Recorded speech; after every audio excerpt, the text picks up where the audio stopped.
राजधानी लखनऊ में देश के बड़े यूट्यूबर्स लखनऊ के जुपिटर हॉल में वित्तीय साक्षरता को बढ़ावा देने के लिए फाइनेंशियल फ्रीडम कॉन्क्लेव का आयोजन कर रहे हैं। लोगों का इवेंट आईजीपी में है। सुबह 9:30 बजे स्टार्ट हो जाएगा, जो शाम में 4:30-5 बजे तक चलेगा, जिसमें 2000 पब्लिक रहेगी और अराउंड 16 से 17 इंडिया के बेस्ट फाइनेंस क्रिएटर हैं जो सिखाने वाले हैं लोगों को, जिसमें second earning, stock market, investing, trading, motivation, हर एक चीज को हमने टारगेट करते हुए, क्योंकि फाइनेंस कहते ही अपने आप में एक समंदर हो जाता है और हर चीज उसके अंदर इंक्लूड आती है, तो उन सब चीजों को हमने लेने की कोशिश की है। उसके बाद 9:45 को सबसे पहला सेशन पुष्कर राज सर का है, जो ऑप्शन ट्रेडिंग के बारे में बात करेंगे, जो 10:15 तक चलेगा। उसके बाद नेक्स्ट 10:15 को है वो अनंत सर का, ये जो आपके सामने बैठे हुए हैं, ये ट्रेडिंग स्ट्रेटजी पे बात करने वाले हैं। 10:45 से 11:15 का मेरा है, जिसमें मैं इन्वेस्टमेंट और ट्रेडिंग पे बात करूंगा, जिस समय हम वर्ल्ड रिकॉर्ड के लिए भी अटेम्प्ट करेंगे। उसके बाद फिर प्रसाद सर का है, जो आने वाले हैं, वो इन्वेस्टमेंट पे बात करने वाले हैं 11:30 से 12 के बीच में।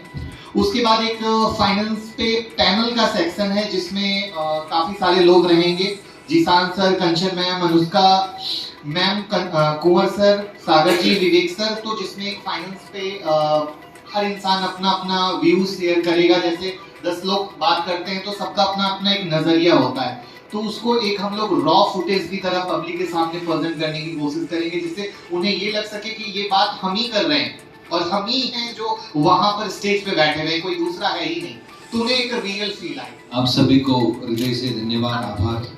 आपने एक बात कही थी कि डिग्री मैटर नहीं करती, आपका एक इंटरव्यू था कि डिग्री मैटर नहीं करती, आपके अंदर काबिलियत होनी चाहिए, तो वो कैसे आज के यूथ को अट्रैक्ट करेगा, क्योंकि आप बहुत पॉपुलर हैं। मेरा मानना है कि शिक्षा का बुनियादी मकसद जब तक नौकरी का पाना होगा, समाज में नौकर पैदा होंगे, मालिक नहीं होंगे। ये हमेशा बोलते आया हूँ, और फाइनेंस इतना बड़ा नहीं है जितना बड़ा हमें दिखाया गया है। फाइनेंस बहुत छोटी सी चीज़ है। अभी आज ही मैंने एक छोटा सा कंटेंट डाला था इंस्टाग्राम पे कि व्यक्ति कमाता तो है पर लगाने में भी फाइनेंस की जरूरत होती है, और वो कंटेंट ये था, आप सभी को बताना चाहूँगा कि व्यक्ति अपने जीवन भर की कमाई एक रियल एस्टेट के प्लॉट वाले को 5 साल की कमाई एक दिन में जाकर के देकर आ जाता है। तो व्यक्ति को इतना भी नॉलेज होना चाहिए कि लगाना कहाँ है। कमाना तो चाहिए पर लगाना कहाँ है। तो हम ये भी सिखाना चाहते हैं इस देश और दुनिया को कि जो भी चीज़ आप कर रहे हो, पहले 6 महीने वेट एंड वॉच, उसको पहले सीखो, समझो, और उसके बाद जो हर कोई कहता है, मैं भी कहता हूँ कि एट द एंड इंसान हो या फिर सेंसेक्स हो, जाना ऊपर ही है, और ये चीज़ हम लोगों ने देखी हुई है। एट द एंड आप लास्ट 30 साल का देखिए, जितने भी कब साल तक हो, तो ये रिसेशन, ये सारी चीज़ें ये काफ़ी पर्सपेक्टिव बेस्ड होती है। आपको लग रहा है रिसेशन, जैसे मैं बता दूं कि एक बहुत बड़े विश्व प्रसिद्ध एक ट्रेडर है माइकल बुरी करके, बिकॉज मैं अपने चैनल पे काफ़ी सारे historical events, share market related और ये सारी चीज़ें भी कवर करता हूँ। तो माइकल बुरी साहब वो व्यक्ति थे जिनने 2008 के बारे में 2005 से बता दिया था कि ये चीज़ आएगी आएगी आएगी आएगी, लेकिन आते आते 3 साल लगते। तो अभी कहना बहुत जल्दी होगा। और मैं आप लोगों को एक चीज़ बता दूं कि ये फाइनेंशियल कॉन्क्लेव जो हम हमारे देश में कर रहे हैं, मेरे हिसाब से जितने लोग यहाँ पर बैठे ये चीज़ का एग्री करेंगे कि हमारा देश काफ़ी अच्छा प्लेस है एज कम्पेयर टू बाकी सारे नेशंस। और हमारे पास जो सबसे बड़ी नीड है, इसको हम अंग्रेजी में कहते हैं डेमोग्राफिक डिविडेंड्स, हमारे यंग इनोवेटिव माइंड। याद रखिए, किसी भी देश में जो यंग आवाम होती है, जिसको हम कल एड्रेस करने वाले हैं, वही लोग होते हैं जो इनोवेटिव आइडियाज लेके आते हैं, वही लोग होते हैं जो कंजम्पशन लाते हैं। देखिए, शेयर बाजार में शेयर क्यों चलता है? हमारे कंजम्पशन से। आज अगर कोई भी शेयर, टाटा का शेयर हो, हिंदुस्तान यूनिलीवर का, वो क्यों चल रहा है? क्योंकि लोग कंज्यूम कर रहे हैं। सिंपल सा आप सोचिए, एक 70 साल का व्यक्ति शायद वो इतना ज्यादा कंज्यूम नहीं करेगा, उसको नहीं चाहिए मर्सिडीज, ऑडी, BMW, एक का दुक्का छोड़ के। वो यंगस्टर्स है 40 साल के अंदर वाले। मेरे हिसाब से ये रिसेशन और ये क्वेश्चन से पता लगती है कि आपको स्टॉक मार्केट में और फाइनेंस में बहुत इंटरेस्ट है, क्योंकि बहुत ही स्पेसिफिक एंड बहुत ही इंपॉर्टेंट क्वेश्चन है। बेसिकली हम डरते इसलिए क्योंकि हमारे पास्ट एक्सपीरियंसेस स्टॉक मार्केट के साथ खराब रहे हैं। पास्ट खराब क्यों रहा है? क्योंकि आपको पता होगा 1991 में हर्षद मेहता का स्कैम आ गया था, फिर IT बबल बर्स्ट हो गया था, फिर 2008 का क्रैश आ गया था। तो हमारे साथ इतनी दुर्घटनाएं ऑलरेडी हो रखी है कि हमारे मन में वो डर बैठा हुआ है। इसका एग्जाम्पल बहुत अच्छा होता है, जैसे यहाँ पे एक सॉकेट है पीछे आपके, अगर आपका सॉकेट एक बार आप पे हाथ लगेगा तो आपको डर लगेगा, दूसरी बार लगेगा तो और डर लगेगा, तीसरी बार शायद आप जाओगे भी उसके पास कि आप बहुत डर लग रहा है। तो पेन हर बार बढ़ता जाता है। बट अगर मैं गेन की बात करूं, अगर मुझे कुछ मिलता है, कुछ प्राप्ति होती है, उससे हैप्पीनेस सेकंड बार में कम होगी। आपने सपोज आज एक ऑडी गाड़ी खरीद के आप आए, आपको बहुत खुशी हुई, सेकंड ऑडी में इतनी खुशी नहीं होगी। तो जो हमें खुशी होती है वो सेम अचीवमेंट से कम होती जाती है, पर जो गम होता है वो सेम पेन से बढ़ता जाता है। इसी तरीके से जो स्टॉक मार्केट का पुराना पेन है, जिसकी वजह से हमारे पूर्वज भी कहते थे कि भाई स्टॉक मार्केट से दूर रहना, उस समय जेन्युइनली इतनी सुविधाएं नहीं थी, इतनी ओपननेस नहीं थी, ये सब ऑनलाइन नहीं था। आज के दिन आप अपने मोबाइल पे बैठे हुए सब कुछ काम कर सकते हैं, सब कुछ ट्रांसपेरेंट है। उस समय मेरे दादाजी के समय, अभी भी मुझे पता है, शेयर ही घूम जाते थे। मैंने शेयर खरीदा और मेरे तक शेयर ही नहीं पहुंचे, बीच में कहीं घूम गए और मुझे कुछ पता ही नहीं। तो जो पेन था उसकी वजह से हम कहते हैं कि स्टॉक मार्केट में डर लगता है, पर यही हम सभी का काम है। हम तो खैर बहुत छोटा रोल प्ले कर रहे हैं। आई थिंक जब आप जैसे लोग और सब लोग जुड़ेंगे तब फाइनेंशियल अवेयरनेस बढ़ेगी। हेल्थ सबसे इम्पोर्टेंट है, पर मैं हमेशा एक चीज कहता हूँ, हेल्थ इम्पोर्टेंट है, पर हेल्थ के बिल्स पे करने के लिए वेल्थ भी इम्पोर्टेंट है। तो वही आप और हम करने की कोशिश करें। तो आप सभी को धन्यवाद कि आप सभी आए।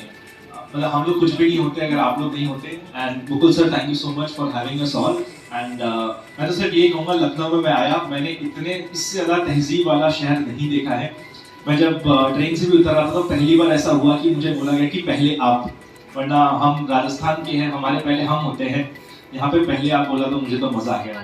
तो क्या सोचा कि आके आना चाहिए, लोगों को प्रमोट करना चाहिए, किस तरीके से आप लोगों का पूरी इसको लेकर सोच है? सबसे पहले thank you so much for having us here. जिस तरीके से मैंने जब कंटेंट क्रिएशन शुरू किया था तो उसके पीछे रीज़न ये था कि जो नॉलेज मेरे पास है उसे मुझे शेयर करना चाहिए। बिकॉज जब आप वीडियोस देखते हैं तो एक कहीं ना कहीं आपको ये समझ में आता है कि आप ये कर सकते हैं, कुछ और वैल्यू एडिशन कर सकते हैं। और यहाँ पर अगर मैं बात करूँ कि अगर हम क्या दे सकते हैं यहाँ पे, तो इंग्लिश एक ऐसी लैंग्वेज है, अगर आपको जैसे कहा जाता है कि दस्तावेज को अच्छे से पढ़ें, और जब इंग्लिश की बात आती है तो उन चीज़ों को समझना मुश्किल होता है।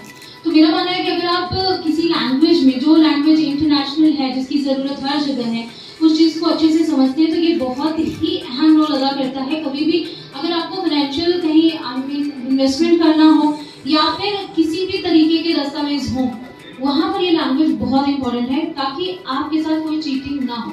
कई बार होता है आपसे सिग्नेचर करा लिया जाता है और आप पढ़ते भी हैं बट आप समझ नहीं पाते कि उसमें चीज़ें क्या लिखी हुई हैं। तो इसलिए ये सारी चीज़ें एक साथ आज के ज़माने से गोल्ड एंड सिल्वर चलाना, तो वो ना बहुत गोल्ड ऐसा नहीं, उसका यूज़ भी होता है, ऑर्नामेंट्स में होता है, उसमें आप इलेक्ट्रॉनिक्स में यूज़ होता है। It's a very stable form of thing. मतलब बड़े बड़े एम्पायर्स आए और बड़े बड़े एम्पायर्स खत्म हो गए, लेकिन स्टिल गोल्ड आज भी वैल्यू अपनी बना के रखा है। इसलिए उसको बोलते हैं one of the safest form of investment बोला जाता है उसको। पैनी स्टॉक को उसको कंपेयर करने में सबसे ज़रा भी सही नहीं है। पैनी स्टॉक से तो अलग ही होता है, कंपेयर नहीं है। यहाँ पे सब जो है वो YouTube से है, काफ़ी एक्सपीरियंस्ड और काफ़ी टाइम से भी वीडियोस बनाते हैं। बट हम जैसा, जो मैं जैसा कंटेंट बनाती हूँ, that is for the newer generation, जो जेन ज़ी आ रही है अभी, जो मतलब नो फर्स्ट टाइम जॉब्स कर रहे हैं, जिनको कुछ नहीं पता अपने फाइनेंस के बारे में, और जो अभी यंग लोग हैं उनको लंबे लंबे 10 मिनट के वीडियो दिखाओ तो वो मतलब 5 सेकंड में बासी खा के बंद कर देंगे। इसीलिए हमारा ये एक इनिशिएटिव रहा है कि हम थोड़ा एंटरटेनिंग वे में फाइनेंस के कॉन्सेप्ट समझाएं, कि उनको समझ आए कि उनका सैलरी स्लिप में क्या आ रहा है, उनको समझ आए कि उनका पीएफ कहाँ है, क्या हो रहा है उसमें, उनके ईपीएफ में पैसे कट क्यों रहे हैं, वो म्यूचुअल फंड में पैसे डाले, टैक्स सेविंग करे, वो सब उन्हें समझ आए, but in a way that is more digestible for them, कि उनको एंटरटेनमेंट लगे एंड नॉलेज भी मिला एट द सेम टाइम। सो ये हमने रिसेंटली ही शॉर्ट फॉर्म वीडियो से चालू किया है, कुछ 1-2 साल जितना ही हुआ है हम ये सब। नमस्कार, मेरा नाम है ऋषभ है। हम एक चैनल चलाते हैं जिसका नाम है लेबर लॉ एडवाइजर। यहाँ पे फाइनेंस के बहुत दिग्गज बैठे हैं। मैं ऐसे पढ़ाई से इंजीनियर हूँ। हमारा मेन जो मकसद रहता है चैनल पे, हम फाइनेंशियल और लीगल अवेयरनेस के ऊपर बात करते हैं। कैसे स्टॉक्स चुनना है, कैसे म्यूचुअल फंड चुनना है, ये सब यहाँ पर दिग्गज बताते हैं। तो हम ये बताते हैं कैसे फाइनेंशियल स्कैम से बचना है, कैसे आप यूलिप से बच सकते हो, कैसे आपने बिजनेस गलत तरीके से सेटअप कर लिया, कैसे जब आपको जीएसटी देने की जरूरत नहीं थी तब आपने ले लिया। तो एक मीडियम, मतलब हम माध्यमिक कक्षा है और ये सब आगे हायर सेकेंडरी की पढ़ाई करा रहे हैं। मेरी भी छोटी डॉटर है। हमेशा हम पेरेंट्स के लिए बच्चों को मोबाइल दे देना बहुत आसान होता है कि यार अब परेशान हो गए, 1 घंटे उसको टाइम दे दिया, अब नहीं टाइम ले रहे, ले मोबाइल ले बैठ जा। बहुत आसान है, लेकिन this is the easy solution. अगर आप बेसिकली आप किसी और से उम्मीद करें या किसी टीवी चैनल से उम्मीद करें कि वो इस तरह का कंटेंट बनाए, आप अपने बच्चे पे ध्यान नहीं दे रहे हैं, बच्चे को 1 घंटे मोबाइल देके फ्री कर दिया कि अब तू देख ले जाके, तो वो मुझे लगता है सबसे पहली जिम्मेदारी एक अभिभावक की है कि अपने बच्चे को किस तरह से ढालते हैं। हमने भी यही कोशिश करी कि उससे कम से कम मोबाइल की तरफ जाएं, उससे जो भी अलग अलग तरह की एक्टिविटीज़ करवा सकते हैं, उसके साथ खेल सकते हैं, टाइम बिता सकते हैं, उसको नई चीज़ें सिखा सकते हैं। तो पहली कोशिश एज अ अभिभावक हमारी ये रहती है कि हम उसे मोबाइल से जितना दूर रखें उतना बढ़िया है उससे। कुछ ऐड करना चाहूँगी। कई बार ऐसा होता है कि मेरी बच्ची वो वीडियोस देख रही है बच्चों वाले ही जो बड़े क्रिएट करते हैं बच्चों जैसा बन के, बट उसमें मोस्टली क्या होता है वो ऐसी चीज़ें दिखाते हैं जिसमें कि एक बच्चा फाइट कर रहा है, फिर दूसरा उसको जैसे का तैसा, जिसे हम कहते हैं टिट फॉर टैट, वो करता है। तो whenever I see that type of videos, तो मैं हमेशा एक काम करती हूँ, पहले उसे तुरंत नहीं रोकती हूँ, लेकिन जैसे ही वो पूरे वीडियो को खत्म करती है मेरा एक सवाल होता है, what did you learn from this? और वो ब्लैंक हो जाती है, बिकॉज वहाँ पे वो चीज़ें जो उसने सीखी वो किसी काम की नहीं थी।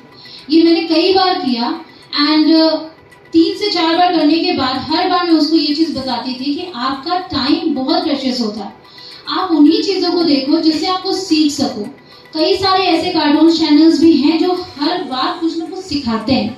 मैं ये नहीं कहती आप बच्चों को फ़ोन से बिल्कुल ही अलग रख दें, क्योंकि फिर आज के टाइम पे और बच्चे देख रहे हैं, बट हाँ टाइम लिमिटेशन होना चाहिए and make them understand, make them realise कि जो भी आप देखें उससे कुछ सीखें। आप भी क्वेश्चन कीजिए अपने घर में अपने बच्चों से, जब वो जवाब नहीं दे पाई तो उसे ये बात उसे अच्छे से समझ में आई कि अगर मैंने कुछ सीखा नहीं तो ये मुझे नहीं देखना चाहिए।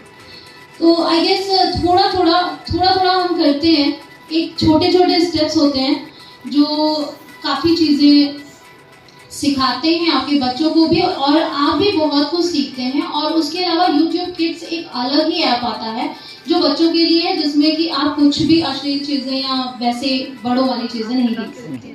छोटे बच्चों के लिए वो बेस्ट है।